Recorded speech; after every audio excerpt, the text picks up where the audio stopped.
Hey everyone, Shawn Clement here, Wisdom in Golf, and welcome to our backyard. We have the custom greens by designturf.ca. Just an amazing piece of work that they've done. Greens are rolling beautifully, nice short game area. The netting, of course, is by The Net Return, and of course, the Real Feel golf mat completes the set. So we were playing this morning at Stonehenge Golf Club in the Oshawa area, and since they don't have a range, well, my playing partners came over to the house to pick me up. We had a nice warm-up here in the backyard, headed out to the golf course, and now we're gonna enjoy some nice videos for the afternoon. So today on Golf WRX, not only are we going to be talking about the initial move away from the ball from Brandel Chamblee's book, which is basically exactly what we teach at Wisdom in Golf, it coordinates as well with this book right here, and this is an absolute gem. Gabriel Wolf, who is originally from Germany and is a professor at UNLV, has a PhD in sports science. And with her colleague, Rebecca Luthwaite, they're coming to our facility on August 5th, Saturday morning, August 5th, from 9:30 to 12:30. We're going to have a barbecue lunch right after that. And they're going to be talking about their latest findings on how we learn motor skills as human beings on this planet. And if you don't have this book, and you're a coach or you're a person who likes to coach others, you could be wasting your students' time, big time, if you don't have this information. And I just happened, I have a nice autographed copy by Gabrielle, and was able to see her in Las Vegas at UNLV just last spring. So, without further ado, the initial move away from the ball. So if we look at the task at hand, you want a golf ball to go to a target. What's the best way to get the ball there? In the air with a nice velocity. What's the best strategy to put a ball in the air?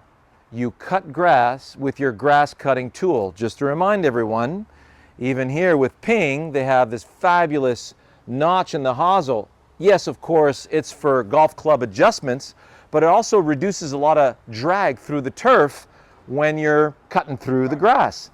Now, if the sole of this club was not designed properly and it couldn't cut grass, well, there's no way you could play golf with it.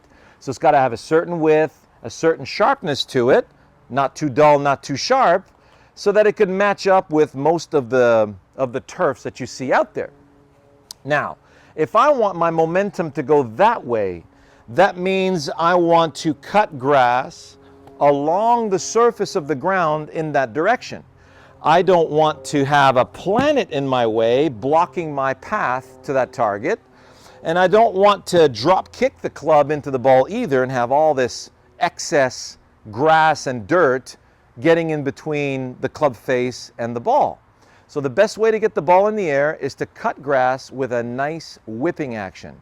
What's the best way to send momentum that way? Well, if we look at how your body is designed. Now imagine a ball and a string. The club head is the ball, the string is the shaft and the arm, and the attachment of the string is right here at the shoulder socket. And I give this ball a good ride around that shoulder socket. So notice how that creates a wonderful arc, a big circle. So if I were to take the club and pull it through the circle, momentum is now going to be going dangerously into the ground. If I have a kid on a swing, imagine the kid swinging back and through, the chains stay fully extended, and at one point the kid goes a little too high. Then the chains collapse. We're going that way now, we can no longer go that way. So what we're looking for is a nice wide circle to cut the grass in that direction. So for those of you who have loved ones who tend to top the ball, and you tell them to keep the head down but to hit the ball, not going to work, because we are that accurate. If I look at the head cover here, I said, all right, I'm going to do a karate chop above the club head. Got it. Below the club head. Got it. Through the club head. Got it. So you're looking down at the ball and sole of the club is on the grass. Your brain says, well, I got to come up to hit the ball. And then, uh-oh, there's a neighbor. So if I come up to hit the ball, I'm going to top the ball. So my eyes are on the grass between the leading edge of the club and the ball on that little sliver of grass. And what my brain sees is a cut through the grass, through this imaginary dandelion stem, in the direction of the target. So if I want my momentum going that way, well, I'm going to go wide in the direction of that intermediate point. So let's say I'm going to this flag right here. I'm going to go for a little fade. So I'm going to line up a little left edge of that. And I'm going to go wide in the direction that is left of that intermediate point.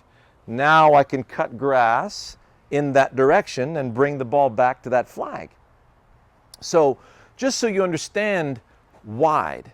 Well, if I have that ball in a string again and it's moving towards you, notice how at one point it reaches its extension. It can no longer move towards you, so it has to move up. So everything comes up, back down, and back up again. So if I simply go wide to the left edge of that intermediate point, notice how the arms are going to have to come up. So notice how that's not too high, not too low. That is absolutely spot on plane. So I don't have to worry about, swing plane. All I want to worry about is what position at the top of my backswing is going to allow me to cut grass in the direction I want to start the ball. It's a task-based operation. So when your human body, this amazing machine that does 12 million things per second from upper management out, you give it a simple task to cut grass that way. Well, it says, well, that can't cut grass that way. That can't cut grass that way. That's not cutting grass, that's gouging into the ground. Well, which one allows me to cut grass along the surface of the ground that way? Yeah, that fits pretty good. And there it is. Now I'm cutting grass in the direction I want to start the ball. So it either fits your task or it doesn't.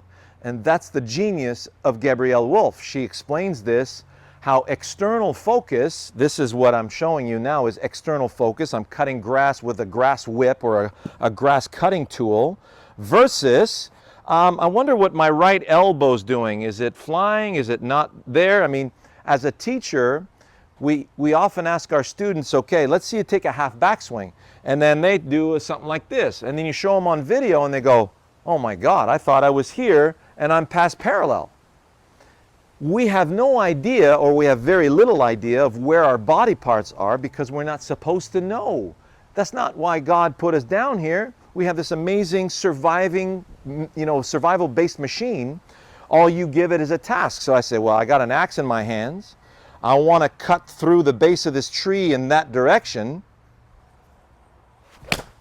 There's my axe. I'm cutting through the base of that tree at the level of the ground. I'm going to have some amazing success. But if I say, well, I wonder where my axe is in the backswing here. Is it behind my ear? Is it above my head? Where is it? So while you're busy doing that, it's very easy to miss your mark. You can't be two places at once. Sports science has proven that without, beyond a shadow of a doubt. So where's the best place to be mentally when you're playing golf? On your task. You want that to go that way, and you want this to respond and allow you to do that. So that's why the initial move that you'll see in Brandel Chamblee's book, all the greats that have this very wide takeaway, well, that fits going that way. Whether it's Jack Nicklaus, Sam Snead, Ben Hogan, you won't see anything, pick the club up or bring it inside.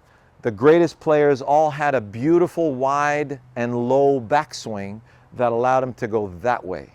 So I hope you enjoyed that. We'll see you next week to give you the gist on where you should be at the top of the backswing and what constitutes a full backswing. All right? Enjoy.